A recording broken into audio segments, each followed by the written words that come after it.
Alors, à ce stade, vous connaissez votre marché comme votre poche et vos objectifs n'ont jamais été aussi clairement définis. Comme on a vu ensemble, avec 160 commandes par mois, avec un panier de 100 euros en moyenne sur la première année. Alors, jusqu'ici, c'est très bien. Maintenant, quelle stratégie ou quelle ligne directrice va vous permettre de les atteindre? Comment allez-vous gagner un avantage compétitif sur vos concurrents? C'est ce qu'on va voir ensemble dans ce quatrième chapitre où je vais vous apprendre comment élaborer une stratégie adaptée à votre offre à l'aide de l'analyse SWOT.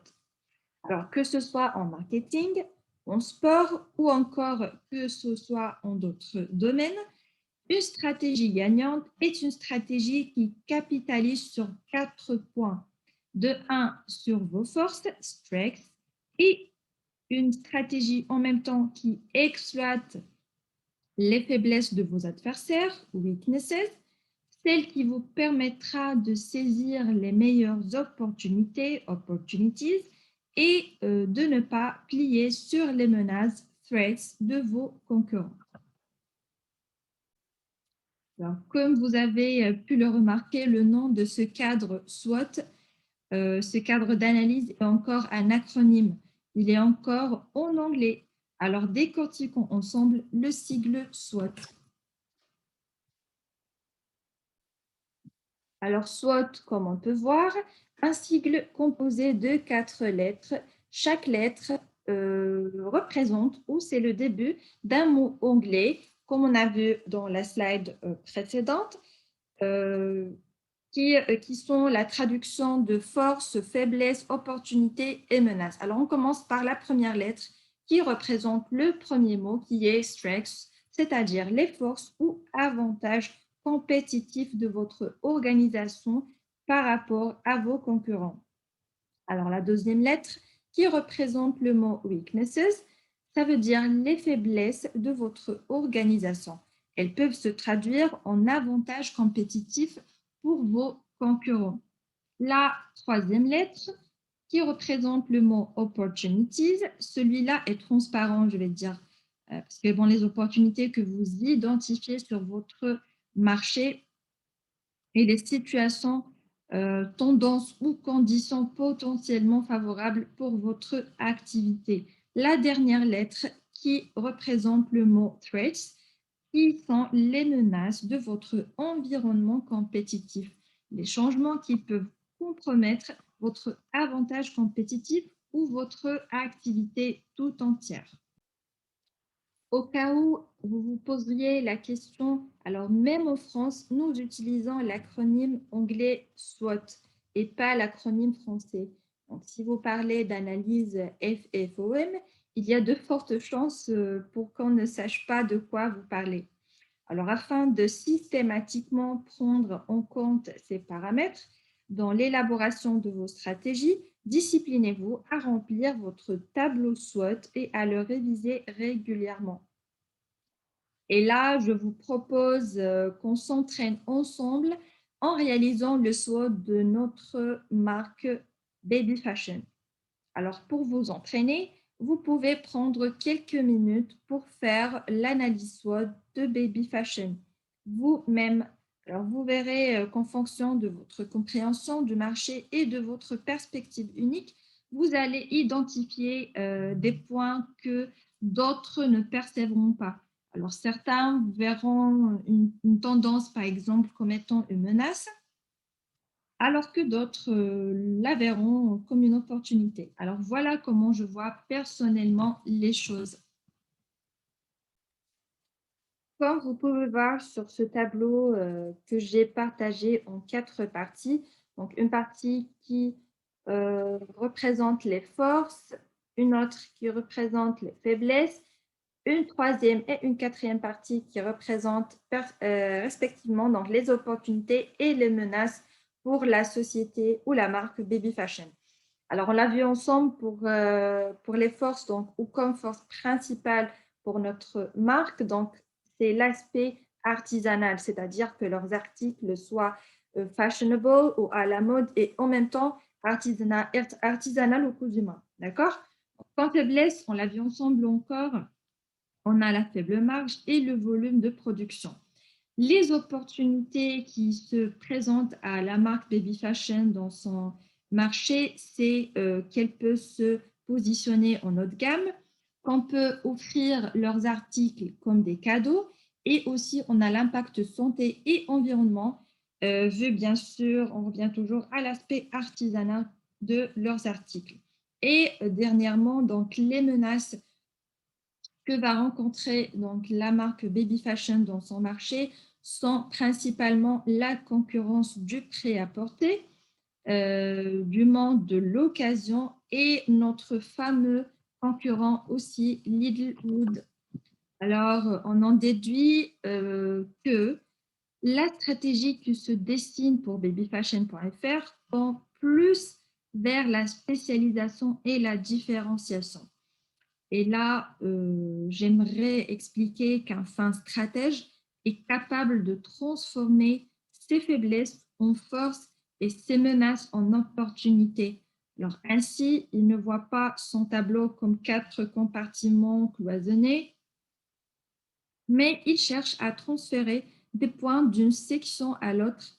Donc, soyez toujours un fin stratège. De cette analyse stratégique, vous avez tiré certainement des conclusions. Vous allez donc répercuter ces enseignements sur votre stratégie. Et quel meilleur endroit pour faire ça que dans votre marketing mix? Alors, si vous ne vous souvenez plus du marketing mix, prenez le temps de revoir le premier chapitre de la première partie. Si vous avez une vague idée sur ce que c'est, peut-être que ce schéma suffira à vous rafraîchir la mémoire.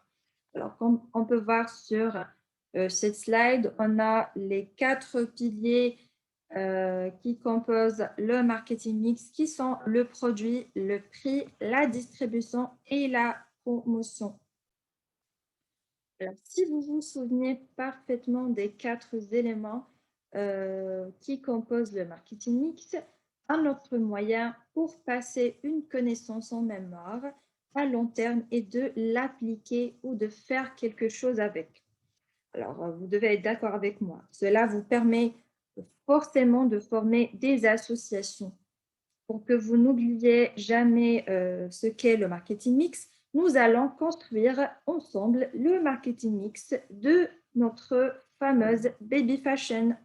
Alors, avant que je vous montre comment j'aborde la question, prenez le temps, s'il vous plaît, d'essayer de le faire vous-même en partant d'une page blanche. Je vais vous guider quand même. Donc, dessinez comme première étape 4 carrés sur une feuille de papier ou créer un tableau.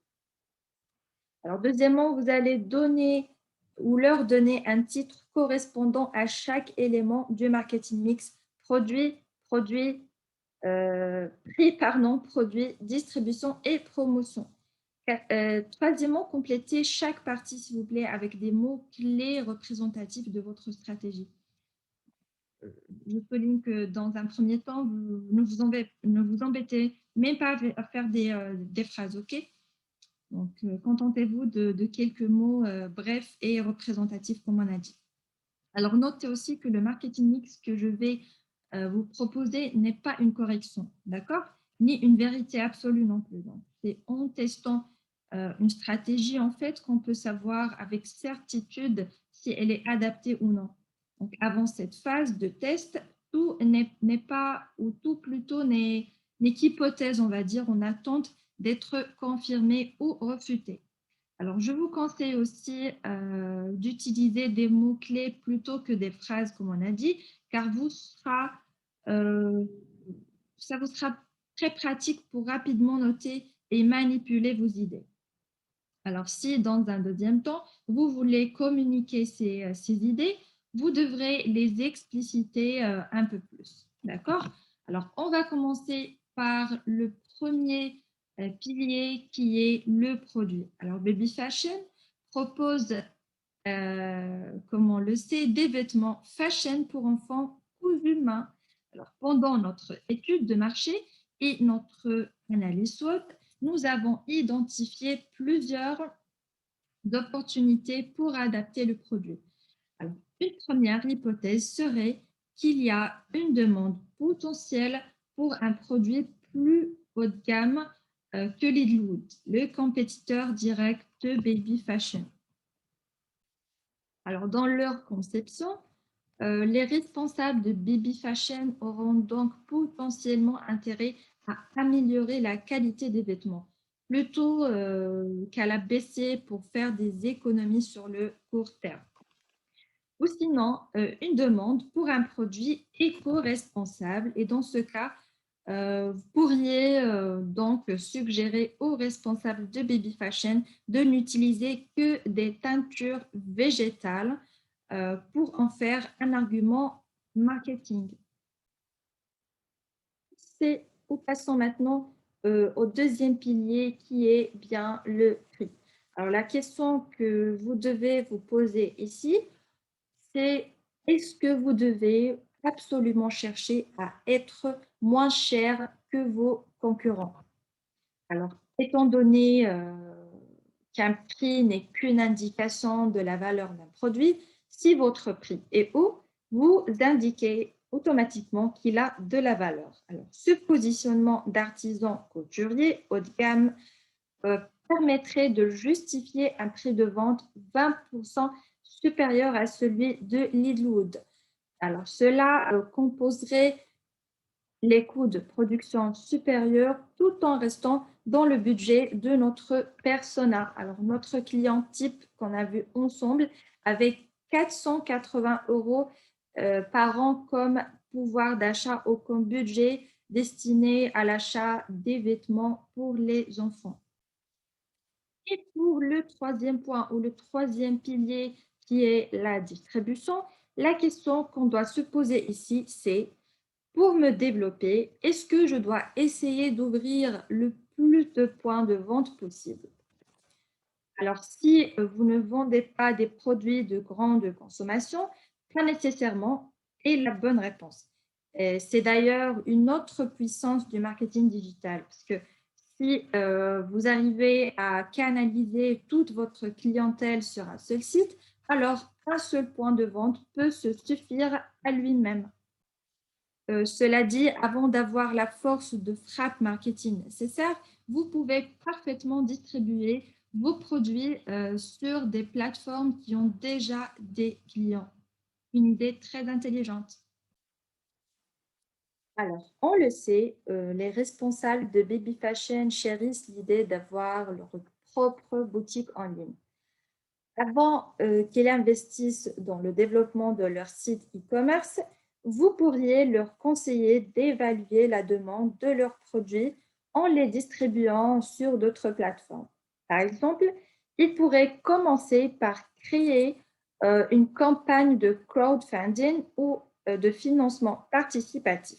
Alors, si la campagne atteint son objectif de financement, cela démontrera qu'il y a bien des gens prêts à payer pour les produits Baby Fashion. Alors, puisque les donateurs peuvent recevoir des vêtements en échange de leurs dons, on peut considérer ça comme un canal de distribution. Alors, Etsy.com est un autre canal de distribution potentiellement plus pérenne qu'une plateforme de crowdfunding ou de financement participatif.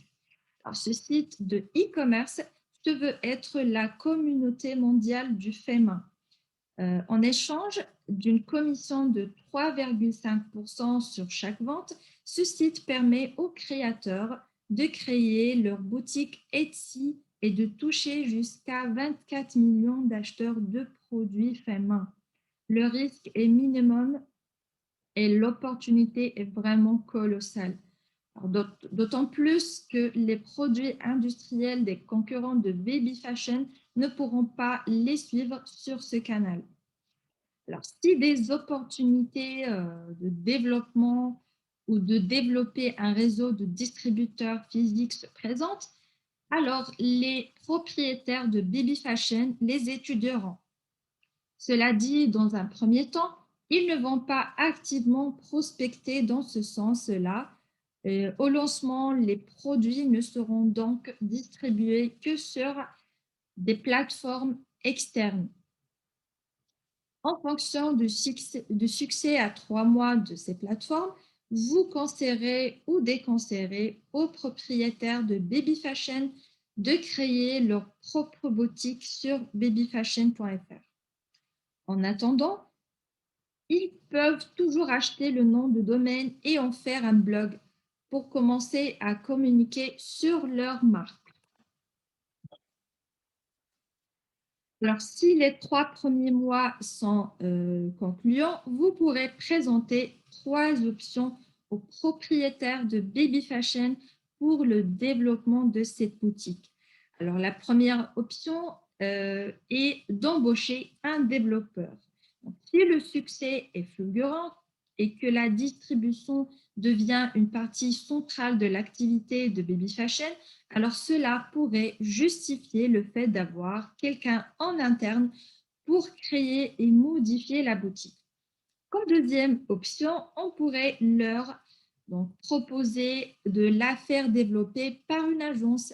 Si le succès dans ce cas est au rendez-vous, mais encore pas suffisant pour payer les services d'un développeur en interne, une autre option serait de faire développer la boutique par un prestataire externe. Comme troisième et dernière option, on peut leur proposer de la développer eux-mêmes. Donc, si pour des raisons financières, les 2 options précédentes ne sont pas envisageables, les propriétaires de Baby Fashion pourront utiliser un outil de création de site. Ces outils sont conçus pour être très faciles à prendre en main, mais pour les personnes sans bagage technique, bien sûr. Maintenant, une fois que j'ai un point de vente, comment faire pour y attirer des clients? C'est là où va avoir recours aux promotions, qui est notre quatrième point. Alors, pour assurer la promotion des produits babyfashion.fr, vous pouvez compter sur un arsenal de techniques et outils. Certains sont gratuits et d'autres payants, bien sûr. Vous apprendrez à bien choisir vos techniques au fur et à mesure que vous explorez les différentes spécialités du marketing digital. Pour ça, il n'y a pas de miracle. Vous devrez continuer votre formation au-delà de ce cours. En attendant, je vais les sélectionner pour vous. Alors, dans les grandes lignes, vous pourriez commencer avec de la promotion directement sur etsy.com ou sinon avec du marketing de contenu sur un blog et peut-être des tutoriels de couture sur YouTube. Troisièmement, commencez par de l'animation de communauté, principalement sur Facebook, Instagram et Pinterest. Et finalement, commencez par un emailing régulier auprès de vos premiers clients. Et ce dernier point qui est l'emailing, on va le voir plus en détail dans une partie qui va suivre, qui va comprendre une partie théorique et une partie pratique. Donc, suivez ce cours et ça va être vraiment très intéressant. Et sinon, si vous finissez par créer la boutique sur babyfashion.fr, vous pourriez booster les ventes en essayant aussi, voilà, la publicité en ligne sur Facebook Ads et Google Ads. Sinon, un publi-reportage sur les médias que les clients types consomment, comme elle.com.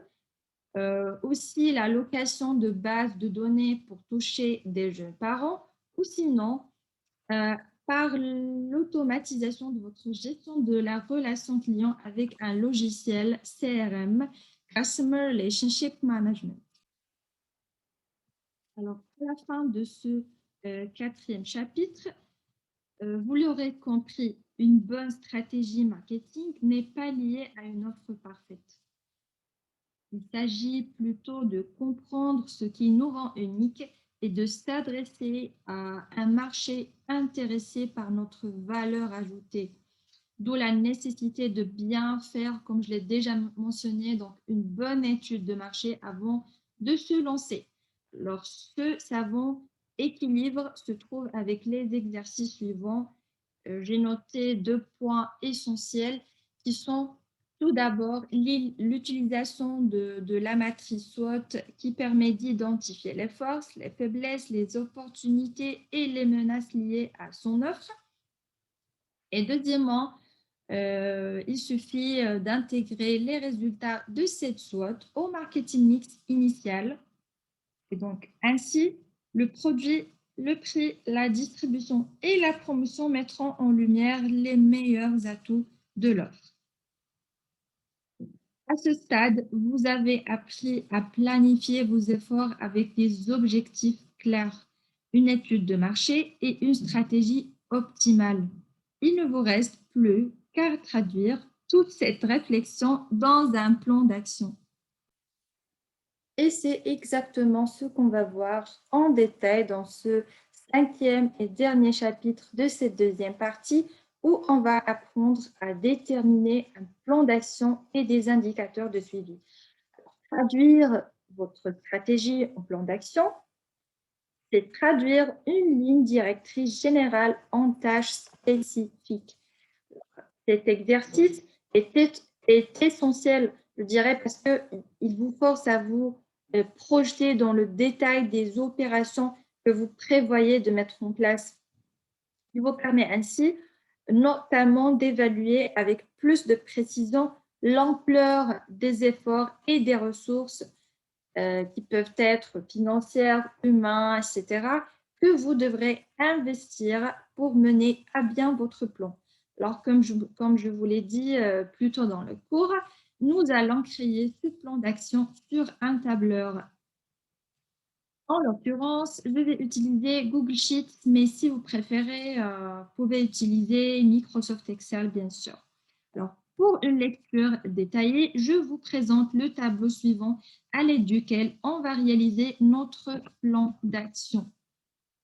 Le voilà.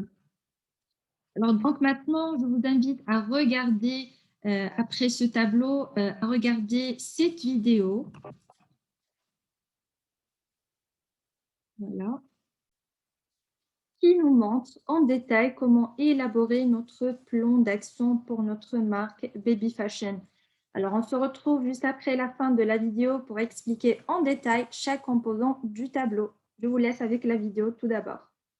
Dans notre tableur, ici vous pouvez voir que j'utilise Google Sheets, mais si vous êtes plus confortable avec Excel, libre à vous de l'utiliser. Et on va donc pouvoir commencer à créer notre plan d'action pour notre entreprise fil rouge Mimine sur sa première année de lancement. Ce que je vous invite à faire tout en suivant ce screencast, c'est vous créer votre propre template de plan d'action marketing. Il vous sera certainement utile à l'avenir. Commençons donc par créer la structure de notre plan en renseignant chacune des colonnes qu'il compose. À commencer par ces fameuses actions marketing dont il est question. On va chercher à associer un certain nombre d'informations avec chacune de ces actions, comme notamment le ou les objectifs qu'elles visent à atteindre. On sait aussi qu'on va vouloir mesurer la performance de ces actions. On va donc leur associer un ou plusieurs KPI, ou indicateurs clés de performance. Ça nous sera utile par la suite. On sait aussi qu'il est important de pouvoir identifier la personne responsable de chacune de ces actions. On va donc identifier le nom et le contact de cette personne clairement. Le plan d'action nous sert aussi à budgétiser nos actions. On va donc allouer un certain budget à chacune d'entre elles, et ce budget, on va le répartir sur toute l'année en le divisant en 4. Donc ici, Q1, Q2, Q3 et Q4 veulent dire tout simplement le premier quart, le second quart, le troisième et le quatrième quart de l'année. Un rétro-planning ne serait pas très utile s'il n'était pas ancré dans le temps. À côté de notre liste d'actions et des informations qu'on va associer avec chacune d'entre elles, on va donc se créer un rétro-planning très simple. Maintenant que notre plan est structuré, il ne nous reste plus qu'à le remplir. Pour gagner un petit peu de temps, je vais directement coller la liste de nos actions marketing. Alors, vous pouvez retrouver les grandes techniques que l'on va utiliser. Alors, on les a notamment définies dans notre marketing mix. Et en dessous de celle-ci, vous retrouverez les tâches spécifiques correspondantes. Plus tôt dans le cours, on a vu qu'on ne pouvait juger de la pertinence d'une action marketing qu'en fonction de l'objectif que celle-ci vise à atteindre. Un des intérêts du plan d'action est donc de vous discipliner à vous poser systématiquement la question: quel est l'objectif final que chacune de mes tactiques vise à atteindre? Dans le cas de Mimine, on peut voir que ces objectifs sont variés, mais que certaines techniques servent certains objectifs mieux que d'autres. Et pour savoir lesquelles de ces actions contribuent le plus à l'atteinte de ces objectifs, vous allez vouloir mesurer leur performance. Et donc pour chacune d'entre elles, vous allez associer un certain nombre d'indicateurs de performance. Pendant l'exécution de vos campagnes, de votre plan d'action, vous allez donc observer l'évolution de ces indicateurs pour dire lesquelles de ces actions vous voulez continuer de faire ou non. Souvenez-vous qu'en marketing digital, rien n'est figé dans le marbre, ce qui veut dire que des tactiques que vous avez pu identifier lors de l'élaboration de votre plan peuvent être amenées à ne plus en faire partie si leur performance ne vous satisfait pas. Voyez donc votre plan d'action comme un document évolutif qui va être amené à changer au fur et à mesure de son exécution et des tests que vous allez pouvoir faire. Pour vous assurer une performance aussi bonne que possible, vous devrez identifier les personnes les plus à même de mener à bien chacune de ces actions. Vous allez donc nommer un responsable pour chacune d'elles. C'est notamment vers cette personne que vous pourrez vous tourner lorsque vous aurez besoin de reporting. Une des puissances du marketing digital est que même sans ressources financières gigantesques, vous pouvez aller assez loin avec des actions gratuites ou des actions qui ne vous coûtent que du temps. Cela dit, si vous êtes comme Arnaud et Zoé et que vous cherchez à bâtir une entreprise, à un moment ou à un autre, vous allez vouloir accélérer sa croissance. Et pour ça, vous allez vouloir allouer un budget marketing à vos actions. Alors, ici, on peut voir qu'il y a plusieurs façons de définir ce budget. Pour certaines actions, vous pouvez décider d'allouer un budget fixe que vous n'allez pas dépasser, alors que pour d'autres, vous pouvez décider d'allouer un budget variable. Vous n'allez pas le dépasser non plus, mais celui-ci va donc varier en fonction, dans cet exemple, de l'augmentation du chiffre d'affaires. Notez que vos postes de dépenses seront aussi différents d'une période à l'autre de l'année. Cela peut être pour plusieurs raisons, comme par exemple la saisonnalité de votre entreprise, autrement dit, la période de l'année à laquelle l'activité est la plus forte. Pour vous aider à visualiser l'évolution de vos efforts marketing au cours de l'année, vous allez pouvoir remplir votre rétro-planning. Et celui-ci va vous donner une vue d'ensemble, une feuille de route de toutes vos actions sur l'année. Alors, il permet aussi de voir la nature de ces actions. On peut voir que certaines actions sont récurrentes, alors que d'autres sont plus ponctuelles.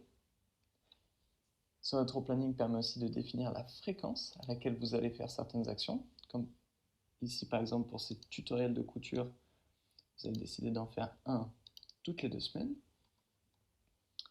Ce rétro-planning nous permet aussi de voir ici une tendance à renforcer la publicité en ligne après que le site mimine.fr soit mis en ligne. Et ici, on peut aussi voir un renforcement des actions marketing à l'approche de Noël. Comme on a pu voir sur la vidéo, donc avant de lister toutes vos actions, vous commencerez par renseigner chaque colonne de votre tableur.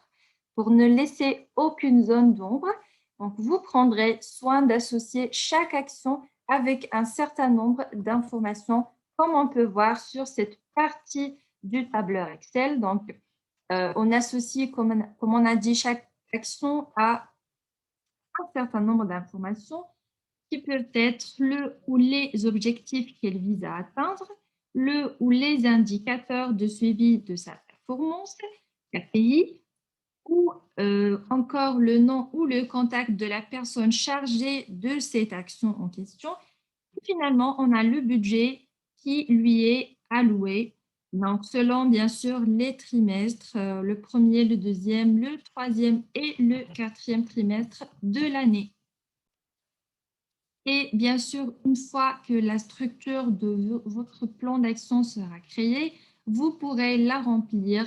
C'est là que le vrai travail commence et que la magie opère. Alors, ligne par ligne, colonne par colonne, vous allez être obligé de vous poser systématiquement toutes les bonnes questions, comme on peut voir sur cette capture. Et cela, évidemment, vous permettra, premièrement, de porter un regard critique sur la pertinence de chaque action que vous aviez prévue dans la section promotion de votre marketing mix. Deuxièmement, d'identifier de nouvelles actions potentiellement pertinentes au vu de vos objectifs. Troisièmement, de vous demander quel est le meilleur moyen de suivre la performance de vos actions. Quatrièmement, de clarifier qui est responsable pour la mise en place de quelle action. Cinquièmement et dernièrement, d'estimer la faisabilité financière de votre plan. Et je vais maintenant vous montrer étape par étape comment j'aurai rempli le tableau. Et pour tirer un maximum de secours, je vous invite à le recréer et à le compléter au maximum par vous-même. Et bien sûr, si vous êtes bloqué, vous pourrez toujours jeter un coup d'œil à ma position. Dans le chapitre précédent, nous avons créé le marketing mix de Baby Fashion. Alors, à partir de ça, vous devriez déjà être capable de faire l'inventaire des techniques marketing de Baby Fashion. La question qu'on se pose ici, c'est est-ce que je dois lister mes actions par ordre chronologique? Alors, la réponse, c'est vous pourriez si elles étaient toutes ponctuelles, mais en marketing digital, c'est rarement le cas. Par nature, certaines de vos actions seront récurrentes. Par exemple, l'envoi d'une newsletter tous les mois ou même continue comme l'animation de communauté, par exemple. Alors, faire un listing par ordre chronologique a donc peu de sens dans notre situation. En revanche, vous pouvez grouper vos actions par spécialité marketing, marketing de contenu, animation de communauté, publicité en ligne, etc. Et pour améliorer la lisibilité, je vous conseille de vous créer un code couleur pour chaque catégorie. Alors, pour que votre plan d'action soit ancré dans le temps, vous allez créer un rétro-planning. Hop, le voilà. Et cette sorte d'agenda, en fait, agenda marketing, vous servira de feuille de route pendant l'exécution de votre plan. Donc, voici à quoi devrait ressembler votre rétro-planning, très complet, mais toujours lisible. Et là, je vous rappelle que pour savoir quelles actions ont leur place dans votre plan, vous devez réfléchir en termes d'objectifs. Alors, dans le cas de Baby Fashion, les objectifs seront différents d'une période de l'année à une autre. Et c'est exactement la raison pour laquelle on doit définir des objectifs opérationnels. Les objectifs de la première moitié de l'année seront, pour Baby Fashion toujours, de récolter 5 000 € pendant la campagne de crowdfunding ou financement participatif, d'ouvrir les canaux de distribution, de commencer à acquérir doucement des clients comme troisième point. Pendant la deuxième moitié de l'année, une fois que tous les canaux de distribution seront ouverts, les efforts se concentreront sur, premièrement, le développement de la notoriété, l'acquisition de nouveaux clients comme deuxième point, et troisièmement, sur la fidélisation des anciens clients. Et bien sûr, comme on a dit, il n'y a pas d'action sans objectif, c'est-à-dire que chaque action décidée, chaque pas qu'on va marcher, donc doit comprendre des objectifs qui vont le recadrer. Et là, notez s'il vous plaît que certaines techniques peuvent servir plusieurs objectifs à la fois. Et dans la partie qui suit, on va voir ensemble comment faire le suivi de la performance de nos actions avec des KPI. Et on commence par définir les KPI ou le sigle qui veut dire Key Performance Indicator ou indicateur clé de performance en français. Et donc, associé à un objectif, vos indicateurs clés de performance permettront de suivre et d'évaluer la performance de vos actions. Et hop, comme on peut voir sur cette capture, on a donc les KPI des objectifs qu'on a déjà, dont on a déjà parlé. On peut prendre au hasard, par exemple, alors comme indicateur de mesure de performance de, par exemple, notre animation Facebook, on a comme indicateur donc le trafic venant de Facebook et la taille de l'audience. Pour, par exemple, le pub Etsy, on a le coût d'acquisition et pour le newsletter dans les actions emailing et CRM, on a comme KPI le taux d'ouverture plus le taux de clic. Alors, maintenant, on va passer au KPI avec les dimensions digitales, ce qui nous intéresse le plus. Et là, on va certainement se demander quel indicateur doit-on suivre. Certains KPI sont presque universels, dans le sens où on les retrouve sur la majorité des plans marketing avec une forte dimension digitale, comme par exemple le chiffre d'affaires par rapport aux dépenses marketing ou le ROI, retour sur investissement, les ressources de trafic sur le site, le coût d'acquisition d'un visiteur, le taux de conversion moyen, le coût d'acquisition d'un client, le panier moyen, le temps passé sur le site, la position dans les moteurs de recherche pour différents mots-clés et finalement la satisfaction client. Alors, d'autres sont plus spécifiques au domaine d'activité ou au modèle économique de l'entreprise. Ainsi, une organisation à but non lucratif ne se souciera peut-être pas d'un coût d'acquisition client, mais regardera plutôt de très près son coût d'acquisition donateur.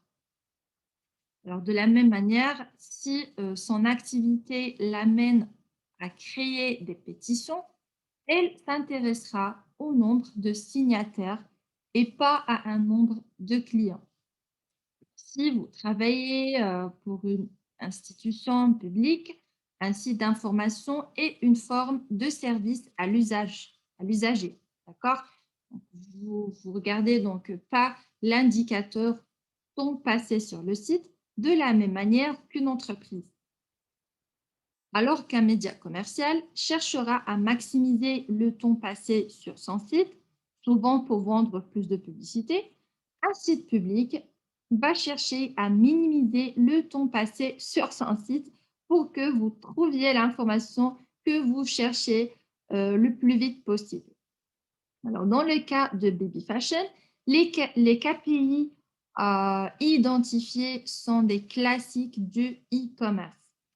Pendant votre campagne au quotidien, vous contrôlerez la plateforme de vos actions en consultant un tableau de bord. C'est sur ce tableau de bord et ou à partir de celui-ci que vous retrouverez tous vos KPI. Donc, il vous donnera une image en temps réel de vos campagnes, facilitant ainsi la prise de décision et le reporting, bien sûr. Certains marketeurs vont jusqu'à se spécialiser dans l'analyse des performances marketing en ligne. On les appelle des web analysts. Alors, est-ce que je dois créer et alimenter mon propre tableau de bord à la main? De nombreuses applications automatiseront pour vous la collecte des données et le calcul des KPI les plus communs. Je pense notamment à Google Analytics, qui est la solution web analytics la plus répandue. Alors, bien souvent, les outils que vous utiliserez en marketing digital auront leur propre tableau de bord. Facebook, Twitter et Mailchimp qu'on va voir par la suite. Par exemple, ont leur propre tableau de bord. Alors, si vous n'avez pas d'endroit pour tout centraliser, vous serez donc amené à faire la ronde de vos différents tableaux de bord. Ces solutions sont bien pratiques pour le Web Analytics, mais elles ne vont pas faire tout le travail pour vous. Certains de vos KPI, souvent les plus importants, relèvent plus de Business Analytics que du Web Analytics. Parfois, vous allez devoir les calculer vous-même. Plus tard dans le cours, je vous apprendrai à calculer la valeur à vie d'un client ou ce qu'on appelle la CV ou CLV. Alors, lister des actions dans un rétroplanning ne suffit pas à s'assurer qu'elles soient réalisées. Il faut aussi y allouer des ressources, on va dire, c'est-à-dire un responsable et un budget, afin de savoir précisément qui est chargé de faire quoi. Vous attribuerez un responsable donc à chaque tâche.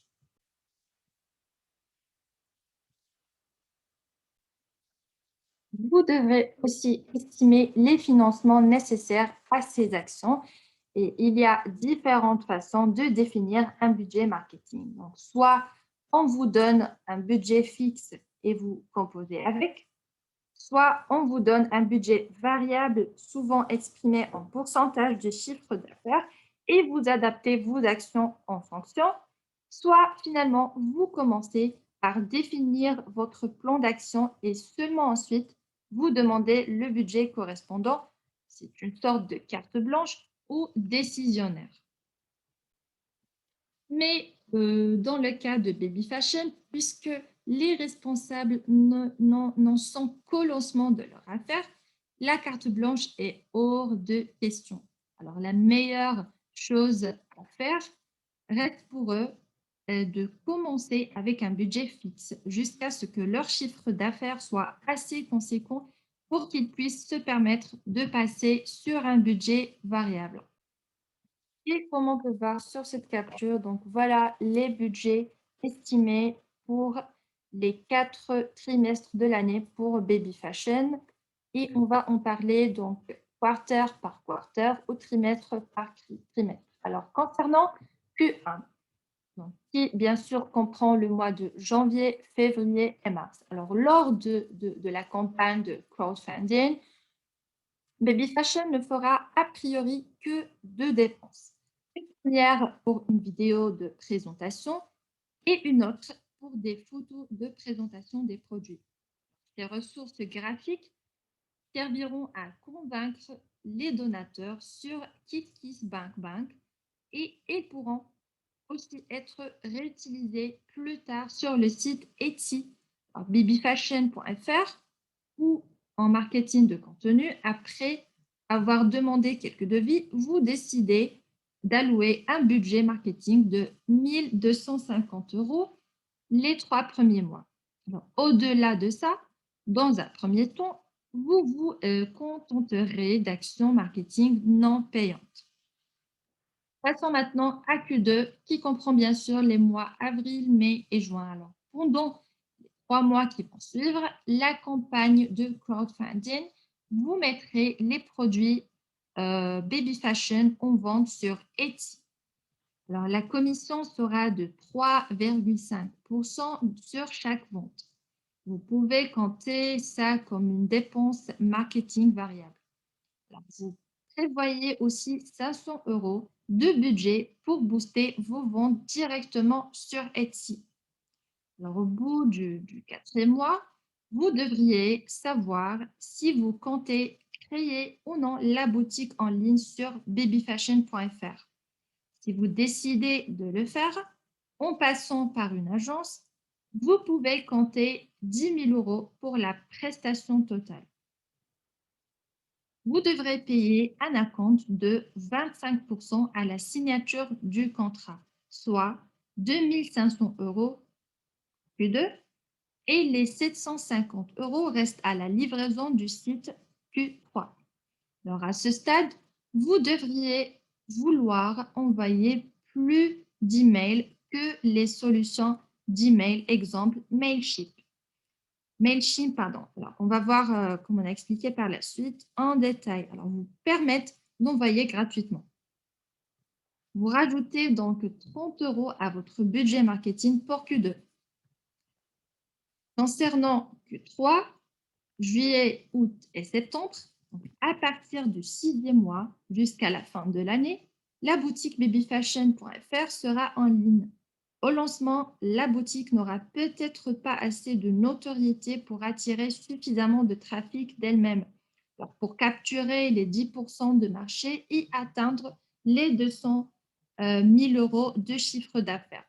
Vous allez donc devoir investir de manière agressive et vous utiliserez donc la publicité en ligne pour établir votre présence et capturer des parts de marché importantes. Alors, en Q3 ou en Q4, pardon, qui comprend les mois octobre, novembre et décembre, les derniers de l'année, selon le secteur, l'activité d'un commerce peut varier plus ou moins d'une période de l'année à l'autre. On appelle ça la saisonnalité d'une activité. Donc, une grande partie de la communication du concurrent qui dit cadeau présente les vêtements fashion pour enfants comme une très bonne idée de cadeau. Alors, en partant de cette observation, on peut formuler l'hypothèse que pour cette première année, le pic d'activité sera en décembre, pendant la période des fêtes, lorsque les Français s'offrent le plus de cadeaux, bien sûr. Alors, finalement, pour que les vêtements baby fashion s'invitent aux fêtes de Noël, vous déploierez l'artillerie lourde sur tout le mois de décembre. Au programme, on aura un publi-reportage, c'est-à-dire publicité déguisée en article, dans le magazine L.com pour toucher votre cœur de cible. Ou sinon, la location d'une base de données de parents ayant des enfants entre 2 et 7 ans et des entreprises comme Digitaléo ou Ciblexo sont spécialisées dans la prospection par SMS ou par email. Elles vous permettent de toucher des cibles que vous n'avez pas dans votre propre base de données. Ou bien, troisièmement, la mise en place d'un logiciel comme Sales pour automatiser la gestion de la relation client sur votre boutique e-commerce. Alors, vous remarquerez que les actions non payantes ne sont pas complètement gratuites non plus. Et donc, Arnaud et Zoé, les responsables de Baby Fashion, comme présenté dans le tableau de notre plan d'action, devront passer du temps à animer leur communauté en ligne ou à créer du contenu. Alors, le temps qu'ils passeront à faire ça, ils ne le passeront pas à gérer les autres aspects de leurs entreprises, comme produire des vêtements, par exemple. Alors, je ne compte pas ce coût d'opportunité dans le budget marketing, dans la mesure où il s'agit de ressources humaines internes et pas de ressources financières. En revanche, lorsque l'on fait appel à un prestataire externe, ça rentre dans le budget vu qu'on doit le payer à part, bien sûr. En comprend de tout cela, qu'un plan marketing n'est pas une boule de cristal. Ça n'est pas une garantie que tout va se dérouler pour le mieux, mais ça permet au moins de mettre toutes les chances de son côté. Alors, l'approche marketing de Baby Fashion est maintenant structurée. Maintenant, il ne reste plus qu'à l'exécuter et la remanier au fil des tests et des apprentissages. Après quelques mois d'exécution, leur stratégie changera certainement partiellement, pourquoi pas complètement, qui sait, hein. Alors peut-être qu'ils atteindront leurs objectifs de chiffre d'affaires au bout de 6 mois ou alors qu'ils mettront 2 ans avant de l'atteindre. Peut-être que leurs tutos de couture auront plus de succès que le reste et qu'ils finiront par vendre des kits pour permettre aux parents de coudre eux-mêmes les vêtements de leurs enfants, qui sait encore une fois, hein. Ou peut-être que la majorité de leurs commandes ne viendront pas de la France et qu'ils internaliseront leur boutique en ligne. Alors, en résumé, dans ce chapitre, arrivons à sa fin, vous avez adapté une stratégie en plan d'action. Et ainsi, vous avez appris qu'il faut créer un document tableur ou texte, ou bien les deux, pour regrouper et suivre toutes vos actions marketing, que vous pouvez utiliser un rétroplanning pour coordonner les efforts pour chaque campagne, que vous allez avoir besoin de définir des objectifs opérationnels afin de savoir quels sont les résultats attendus, qu'ensuite vous pourrez mettre en place un système de mesure des performances autour d'indicateurs clés KPI, et finalement que vous devrez attribuer les ressources nécessaires au succès de chaque action grâce à un responsable et à un budget bien précis. Alors maintenant que vous savez définir et planifier votre stratégie marketing, il vous reste à savoir comment l'exécuter. Pour que vous soyez pleinement opérationnel, vous allez devoir vous former un baby fashion dans les différentes spécialités du domaine: emailing, publicité en ligne, animation de communauté, etc. Et donc, dans la partie qui va suivre, je vais vous donner des clés pour appréhender le marketing digital dans ses aspects opérationnels afin d'obtenir les meilleurs résultats possibles. Alors, ces informations vous seront utiles quelles que soient les spécialités que vous choisirez d'exploiter par la suite. Alors, attaquons la troisième partie.